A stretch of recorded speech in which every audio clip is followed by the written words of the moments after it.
if I'll try not to cough on you now. It's hard to speak and communicate. You can't see a person's face and mask, and I understand that. I can tell you that I'm generally healthy. So, here we are. These are strange days we live in, but I've taken confidence in the fact that although these are difficult days in many ways, that doesn't change who God is. And that doesn't change His sovereign posture in our lives or in the world we live in. He still rules. It's still His kingdom. And we're still His.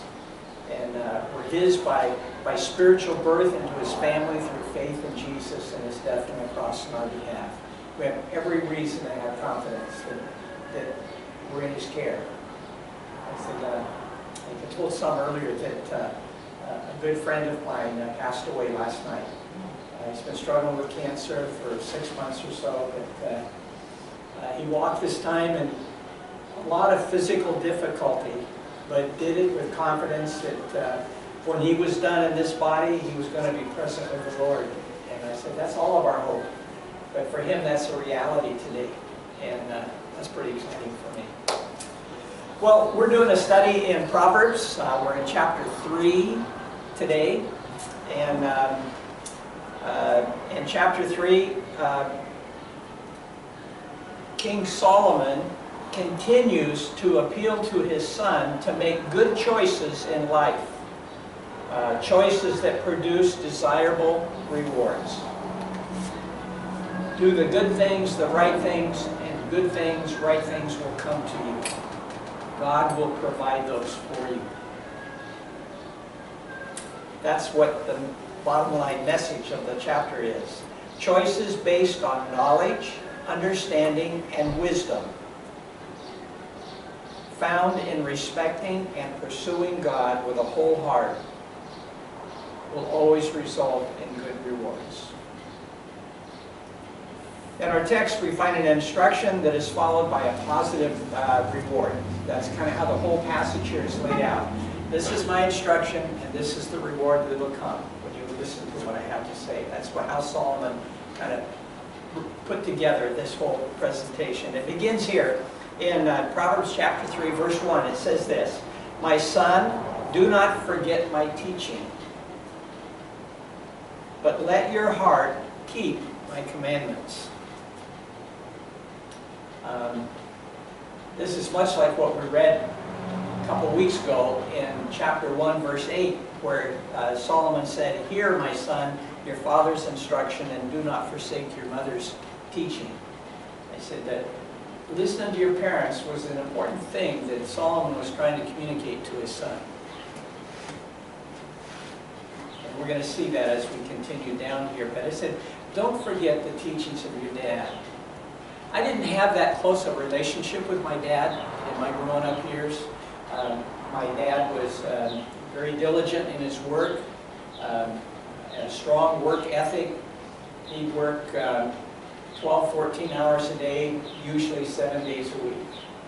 That's just, and if I wanted to know my dad, I had to go to work with him. And every 2 years we'd take off for a week in the mountains. And those are the things I look forward to as a kid. But I didn't get instruction from my dad so much verbally as I had a model of his life. And I saw that. And that influenced me. And I also,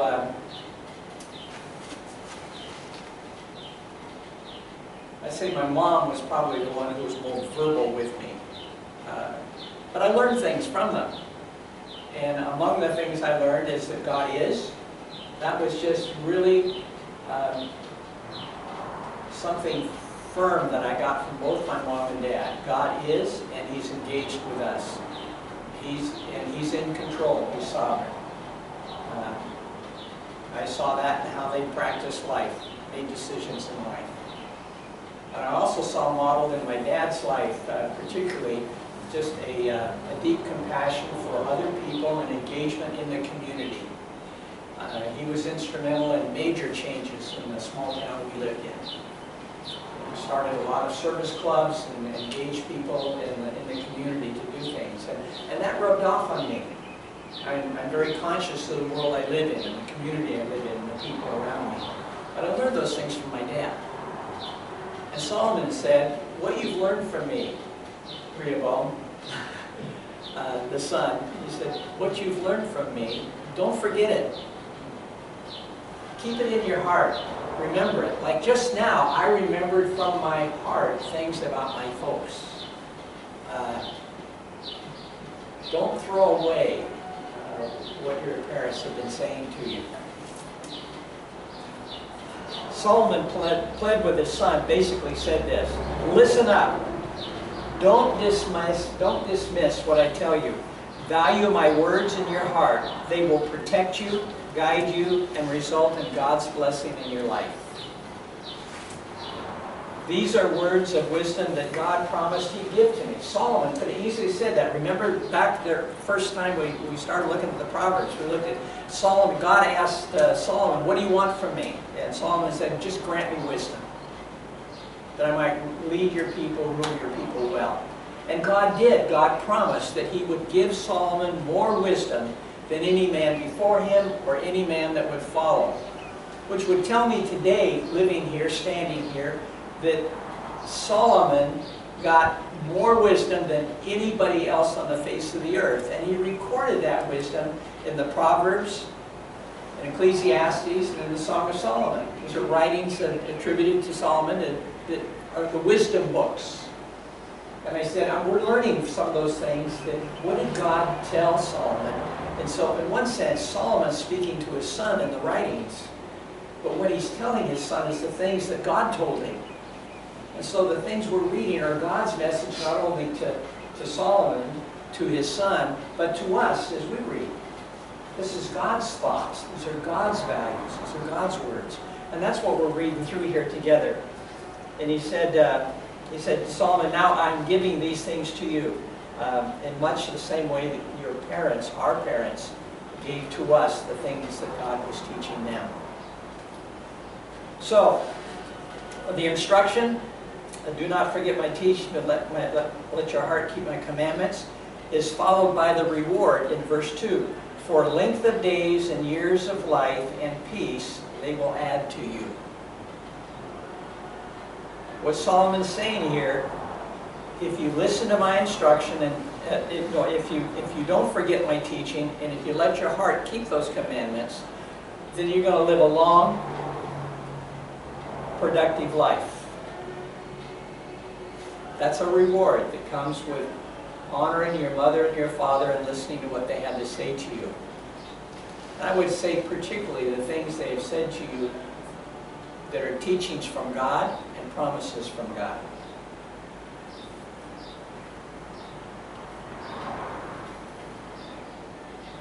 A long and peaceful life. See, I don't know if I've done that well. I've lived long. Chances are I'll live longer, but I never know. I don't know if I'm going to make it home today, you know. But chances are we've lived a very long life, and it has generally been a peaceful life. I'm a pretty chaotic person. I'm always doing new things, initiating new things, and so life has always kind of been a turmoil in one sense. But that's just pure joy to me. I try not to be trouble to Carla and to others around me, but I'm at ease in my heart because I know what God says, and in my assessment, I'm following it as best I understand, and when I'm not doing that, I understand how forgiveness comes through confession, and I understand that there's grace and mercy new every morning in God, and I walk in that. And that's been satisfying in my life. You can say that all these years. You know? I'm almost 80. I can't believe that. It's not true. I think I'm 45. So here we are. Well, Solomon gave this instruction.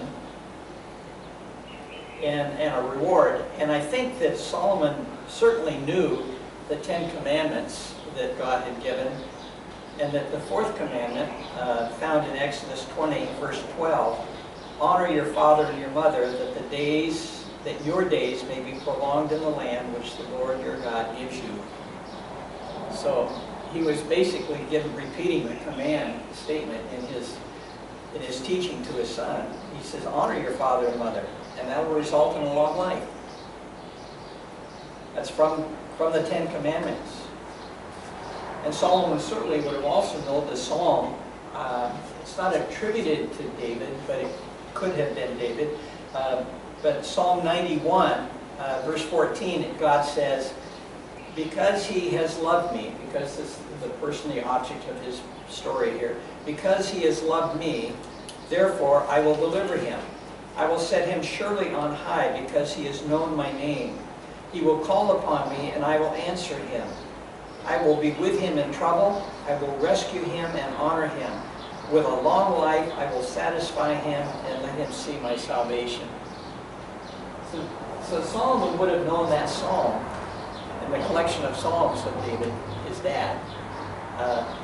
Would have known that long life is a part of the promise of following God and being responsive to him.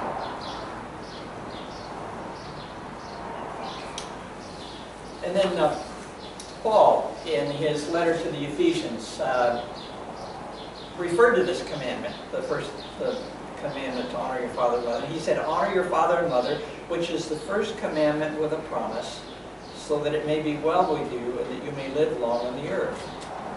So we have the 10 Commandments, Solomon pulling that one out, honor your father and mother, finding that affirmed again in the Psalms by his dad, David, and now Paul in the New Testament affirming the same teaching in his letter to the Ephesians. And so the message to us, listen up to your fathers and mothers. We were God's gift to them. The scripture says children are a gift from God. We were all a gift to our parents. At least when we were just a little cuddly in a blanket, we probably felt like a gift.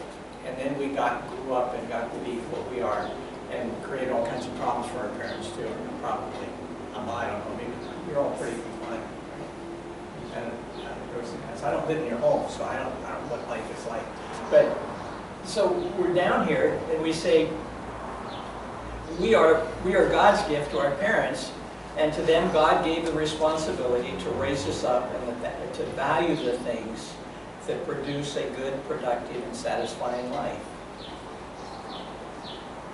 And as believers, God gave to them the responsibility to raise us up in understanding what does God say.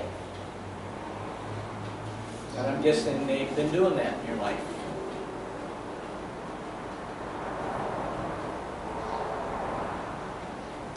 I also have to say in the context of here, it's a given that our parents don't have it all together in every part of their lives.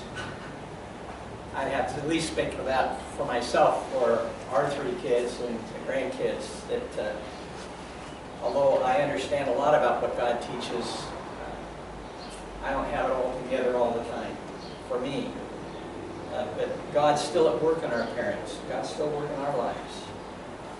And sometimes God uses the children to reveal his lessons to the parents. Often we as children are a reflection of our parents, and sometimes that doesn't always look good because there are things our parents need to deal with in their life too that God's dealing with. We get to be a part of that process with God. But it's best that we do that with humility.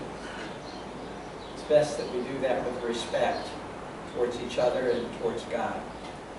And Solomon continues his instructions in verse 3. He says the second instruction he gives here is, do not let kindness and truth leave you. Bind them around your neck. Write them on the tablet of your heart.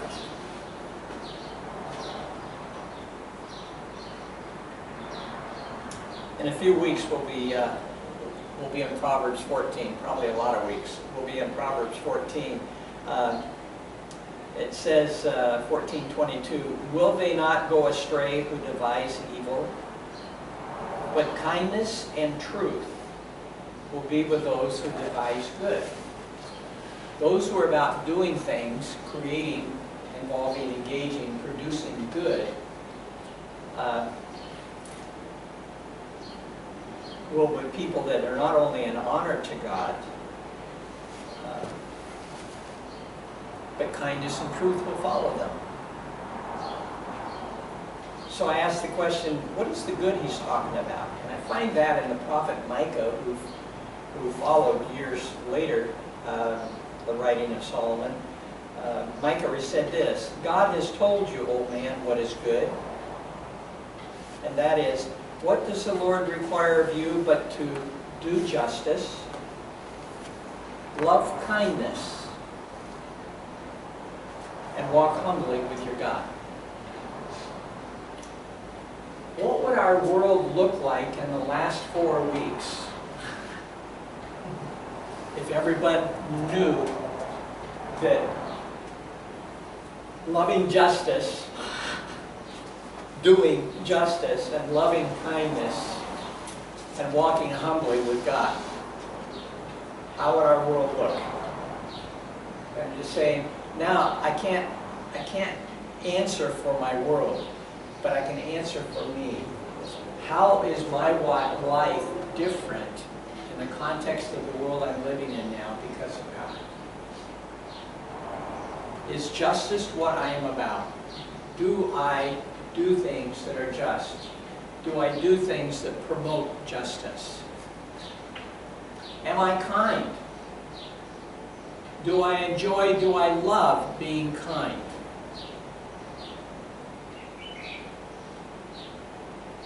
And am I conscious of God's presence, and do I humbly walk before Him with respect and responsiveness in my life? So that is good. That's the definition of good. And if we do the good things, kindness and truth will follow us.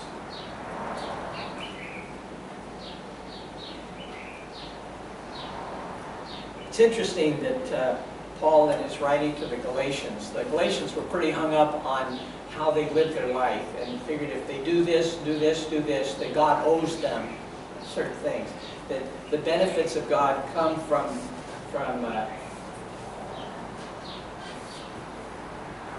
just being who they want to be. If they do things out of duty and not out of love or heart. They were people who trusted in the flesh and the works of their own flesh and not in the Spirit of God and the work of God. And so Paul was writing to the Galatians, and he said, there's evidence of God's Spirit in a person's life. And he wrote it in these terms, in his analogy of fruit and a tree. You know what a tree is by the fruit that's growing on it. We have a lemon tree in the corner of our property in the back. And we have a peach tree that's loaded with about 200 plus peaches just about ready to drop. I can hardly wait. Probably in the next week. I'm going to be yellow-faced right here. I love peaches. Anyway, and we have plums. We've already consumed the plums from one tree, and the other's just about to produce. But we know those trees by the fruit. It says, so you know the fruit of one in whom the presence of God, it lives. And the evidence of that presence of God, the fruit of that life, it says in Galatians 5:22, but the fruit of the Spirit is love, joy, peace, patience, got this? Kindness. Kindness is an evidence of the fruit of God in our lives. Goodness, faithfulness, gentleness, and self-control. Those are the 9 fruits of the Spirit. Evidence of the Spirit of God in our life. It used to be that I thought, well, you know, I'm fairly loving and joy's usually around. Peace, patience, those are challenges for me. I'm a pretty impatient person. And I said, well, I need to work on my patience.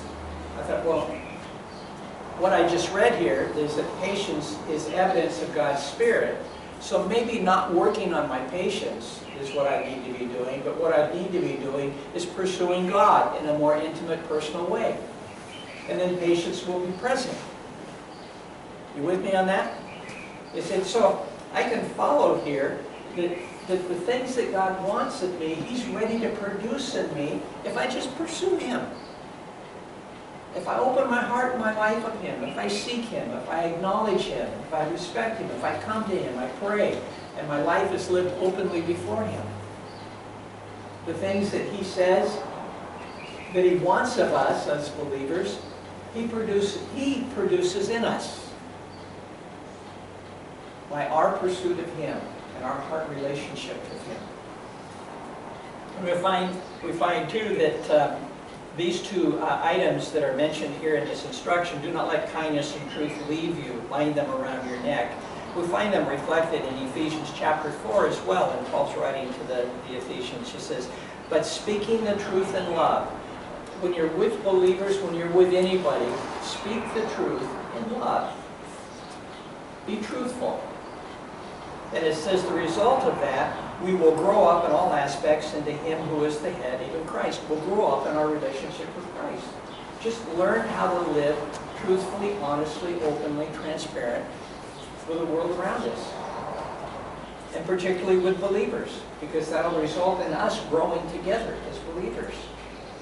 And then it goes on in verse 32 there in chapter 4. It says, be kind to one another. Be kind to one another. And I said, if I'm pursuing God, that'll be a fruit in my life. But be kind to one another, tender-hearted, forgiving each other, just as God in Christ also has forgiven you. Do not let kindness and truth leave you. Bind them around your neck. In Peter, there's just a statement here I want to read because I felt it was helpful to us. Now, for this very reason also, applying all diligence, be diligent about this. In your faith, supply moral excellence. Be about living morally. And in your moral excellence, knowledge. Learn more about how it is you are to live your life. And in your knowledge, self-control. And in your self-control, perseverance. And in your perseverance, godliness. And in your godliness, brotherly kindness. And in your brotherly kindness, love. Now catch this. For if these qualities are yours and are increasing, they render you neither useless nor unfruitful in the true knowledge of our Lord. If these characteristics, these values are part of our lives, we will be fruitful, useful, and fruitful, and not useless.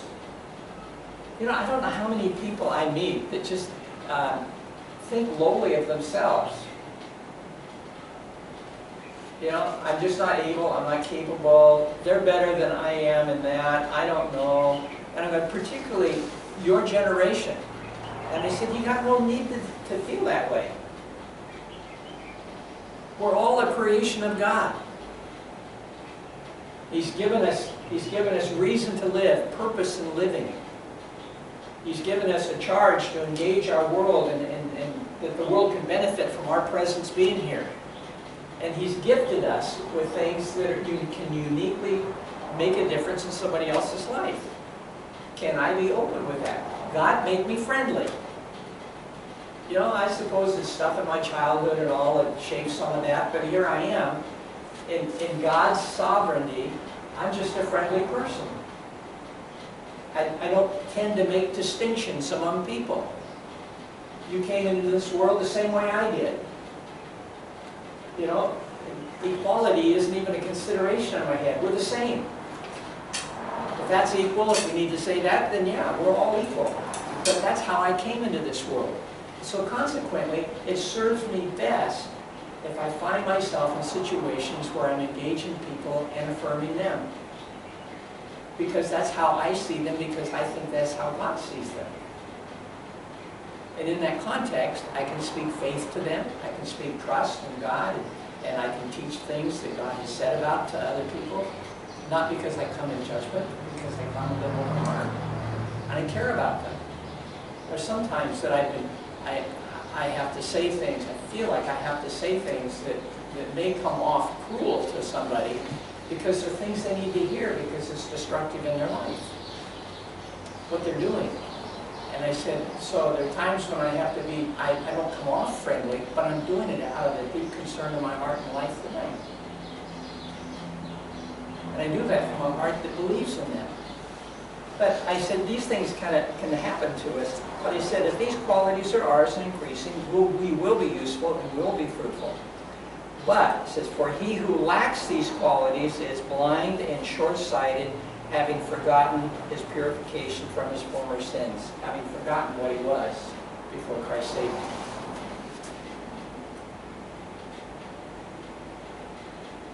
So the instruction, do not let kindness or truth leave you. And the reward, so you will find favor and good repute in the sight of God and man. That's the reward. You'll have good relationship with God and with others. And having favor and a good reputation with God and man will serve you in life. You know, there's a bit of truth in the statement. It's not what you know, but who you know. When it comes to what do I do next in life, or what opportunities are around me, it's not so much what you know, but who you know. And it's people who can open doors for you because of relationships they have, or things that they know, positions that they own. They can open doors for you. And I said, when I'm kind and speak truthfully, I'm an honest person, it results in respect from God and respect from the people around. And that benefits us. That's the reward of it. We find favor and good reputation in the sight of God and man. The third instruction we find in verse 5, trust in the Lord with all your heart and do not lean on your own understanding. In all your ways acknowledge Him. I learned that early as a believer, probably in my junior high years. That was one of those verses that I committed to memory at a time that it's made a difference for me. Trust in the Lord with all your heart. Trust is active faith. It's easy for me to say that I believe something. It's easy for me to say, I believe God can do that. But it's another whole thing to ask the question, am I willing to take the risk that it requires of my faith to do what God asked me to do? See, I believe that God can. Trust is your engagement in that belief in activity of your life.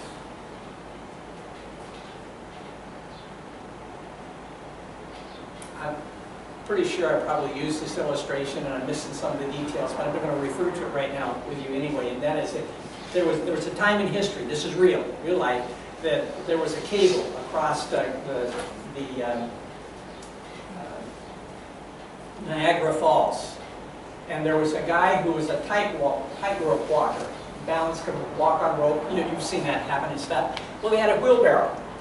And it took the tire off the wheelbarrow so it had the rims. And he pushed the wheelbarrow on the cable across Niagara Falls.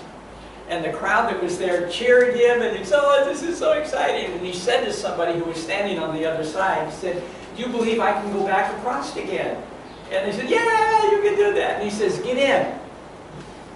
And I said, that's the difference between faith and trust. I believe you can push me across this falls in this wheelbarrow because I just saw you come across pushing this wheelbarrow. But trust is engaging yourself in that belief. And I said, God wants us to trust Him. Trust Him with a whole heart. Believing for what He says. Don't just take it as ideas, knowledge, thoughts, but take what He says as real. You can trust it. You can engage your life in it. We find in the New Testament instructions, don't think ahead of time about what you're going to say in a situation where you're in difficulty because of your faith. Don't even be concerned about what you're going to say, because in that moment, the Spirit of God will give you the words to say. You'll find it in Luke. It's in 2 Gospels, that whole idea. But it just said, just trust God. Walk into a situation, there's no reason why you need to live in fear because of your faith.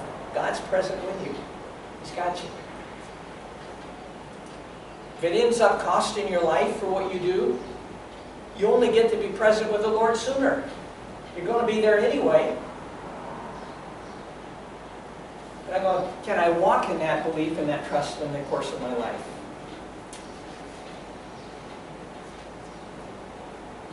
Trust in the Lord with all your heart. Don't lean on your own understanding.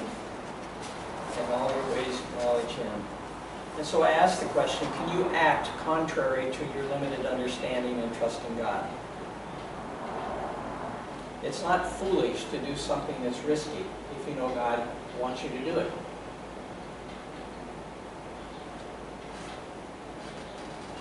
I've had times of decision making in my life, many. Speaking from my perspective, my relationship with Carla in our junior high school days, and then when we met together again 5 years later, there were decisions involved in that. College, where I'm going to go, what I'm going to take, what I'm going to do there, life, work, career, where we're going to live. Are we going to change locations of where we're living and what we're doing? Career changes. I had to do things in which required me to have new information and new training. Those were all decision times in my life. And I believe that God was in control. God already knew what I was going to do. Help me, Lord, just to have the courage to trust. Not to necessarily lean on my own understanding. Don't throw my brain away, but don't lean on my own understanding. And in all my ways, acknowledge God's presence, God's sovereignty in it. And there's a promise that comes with that. That promise is in verse 6, Proverbs 3:6. And He will make your paths straight. And He's done that all of our life. Looking back at all the different kinds of things that we've done together in life and things that I've engaged in my life, they're all quite different. And it came to me with some surprise. But as I look back, one experience built on another. And everything that, as I'm looking back, it's like a straight line of preparation. From this, prepared for the next, prepared for the next, prepared for today. It's been a straight path. And you can trust Him. That you do that comes by trusting Him with all your heart. Not leaning on your own ability to reason things out. And acknowledge God and His sovereignty in what He's doing. The fourth instruction He has in this passage, Proverbs 3, do not be wise in your own eyes. Fear the Lord and turn away from evil. That's the instruction. I wrote these thoughts here, is that when you experience God's work in your life and see His faithfulness, it's easy to think of yourself as privileged, special, better than others. When you experience the blessing of God in your life, experience a close walk with Him in that, it's easy to let pride replace trust.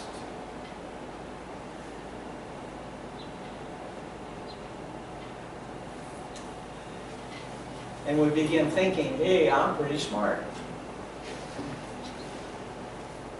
And I said, that's a downward path for you. That's not a good place to be.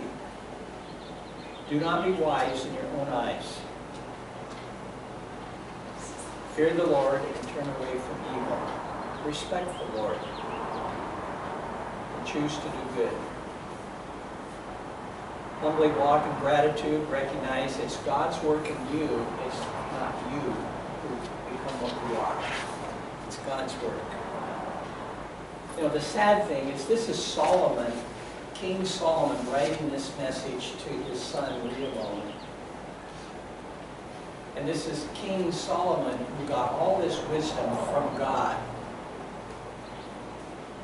who just a few short years after he wrote this, did just the opposite. Became proud of who he was. Rulers from all over the then known world traveled to see him and learn and gain wisdom from him. And when they came, they brought great wealth and gifts to give to him. Before Solomon died, he was regarded as the wisest man in the world. He's the wealthiest man in the world. And of all stupidity, took to himself 300 wives, concubines, and began to worship their gods from other places in the world. Everything he told his son not to do, he did. I said, you got to guard your heart. That's where you walk in humility and submission to the Lord, and he'll prove himself faithful to you. He won't disappoint you in that.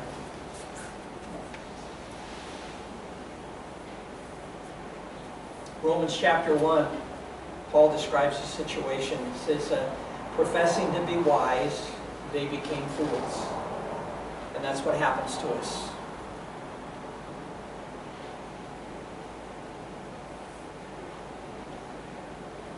Guard your heart from arrogance, pride. Fearfully respect God in His sovereignty and choose to do the good He tells you to do. Do not be wise in your own eyes. Fear the Lord. Turn away from evil is the instruction, and the reward, it will be healing to your body and refreshment to your bones. I said, now what's that got to do with my physical health?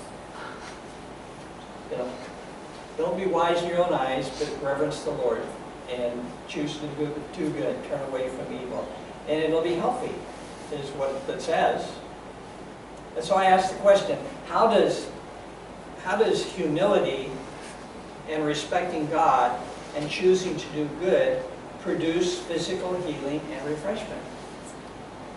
I said, well, not living humbly and dependently and trusting God for results ends up with fear, anxiety, and stress, all that directly affect our immune system. You know, so well, why do I goober my life up with having to be somebody when God says I'm already somebody? Walk in me. One of the hard lessons in life, and one that Solomon himself missed. It's best to trust God and to live with a clean conscience. It's healthy. The fifth instruction: honor the Lord from your wealth and from the first of all your produce. This is the idea of the tithe, 10%. And it was first found in Leviticus in the Old Testament, chapter 27, verse 30. Thus all the tithe of the tenth of the land, of the seed of the land, or of the fruit of the tree, is the Lord's. It is holy to the Lord. So it was a principle early on in the life of Israel that they would, the first of all the fruit, 10% of their very first that they brought in, not what they had left over, but from the whatever they gained, to give 10% of that to the Lord. And with that 10%, it was given to the priests, the Levites, who served in the temple, and that was their means of livelihood. People's gifts to the Lord provided those who led the spiritual life of the people. And so, that's the principle that here is that honor the Lord with your wealth and from the first of all your produce. In Proverbs chapter 11, we'll get to that one of these days, it reads this way: the generous man will be prosperous, and he who waters will himself be watered. It's strange. You think a wealthy man is one who gives and keeps. But the principle, God's principle, is the man who has gives. And the man who gives will get more. So let's keep reading here. He who withholds grain, the people will curse him.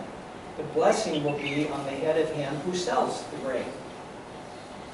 He who diligently seeks good seeks favor. But he who seeks evil, evil will come to him. He who trusts in his riches will fail, but the righteous will flourish like the green leaf. Paul instructed the believers to Timothy in Ephesians, in Ephesus, instruct those who are rich in this present world not to be conceited, but fix their hope in the uncertainty of riches, but on God, who richly supplies us with all things to enjoy. Instruct them to do good, to be rich in good works, to be generous and ready to share, storing up for themselves the treasure of a good foundation for the future, so that they may take hold of that which is life indeed. A generous man will be prosperous. Give and it will be given to you.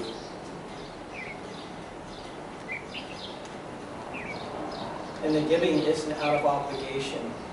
Paul's instructions in 2 Corinthians chapter 9.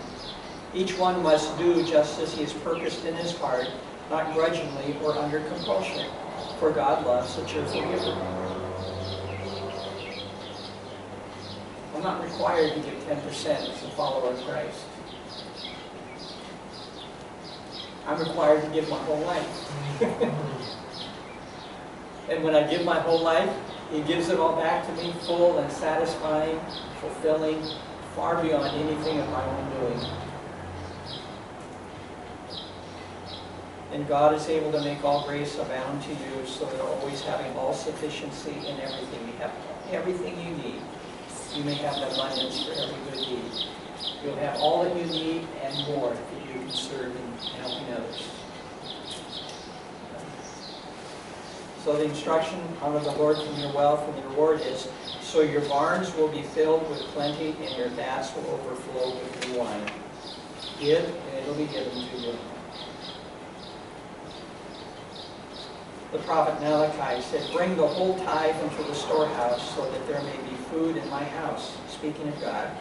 And test me now in this, says the Lord of hosts, if I will not open for you the windows of heaven and pour out for you a blessing until it overflows. You can't outgive God.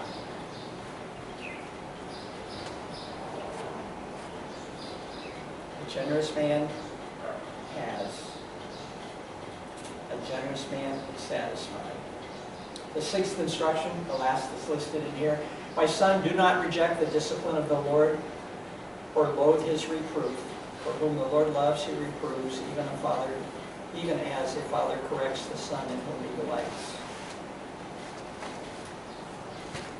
Solomon's just saying, son, don't resist God's discipline in your life. If God brings people into your life, creates situations that are difficult for you to get your attention, it's for your good and not for your destruction. Because He loves you as a Father. Job, who was told by his close friends, curse God and die, when all this difficulty came into his life. But Job made this statement that says, behold, how happy is the man whom God reproves.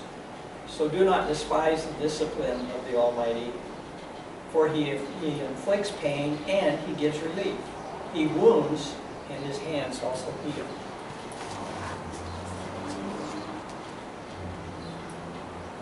In Hebrews, in the New Testament, it says, for they, our fathers and mothers, disciplined us for a short time as seemed best for them. But He, God, disciplines us for our good, so that we may share in His holiness. All discipline for the moment seems not to be joyful, but sorrowful. If those who have been trained by it, afterwards it yields a peaceful fruit of righteousness. Good stuff comes out of God's discipline in our life. Don't resist it. The reward is God's love and delight in us, and all that brings our way. This chapter concludes with a promise that's from God.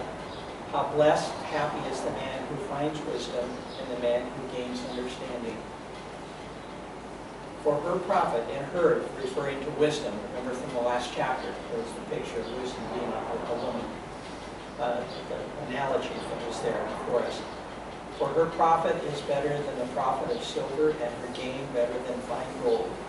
She is more precious than jewels, and nothing you desire compares with her. That's how he describes wisdom, understanding. Long life is in her right hand, in the hand of wisdom. Long life is in her right hand, and in her left hand are riches and honor. Wisdom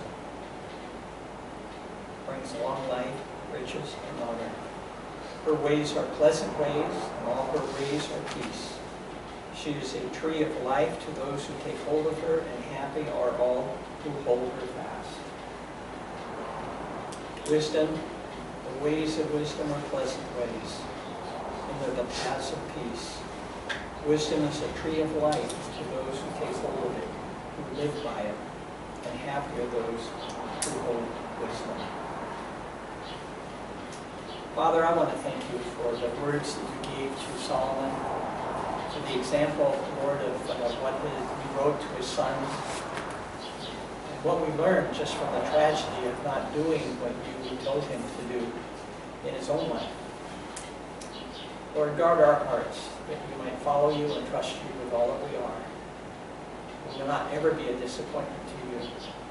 But Lord, we might find ourselves in humility and dependence and expectation of your presence and work in our life, and live with that confidence.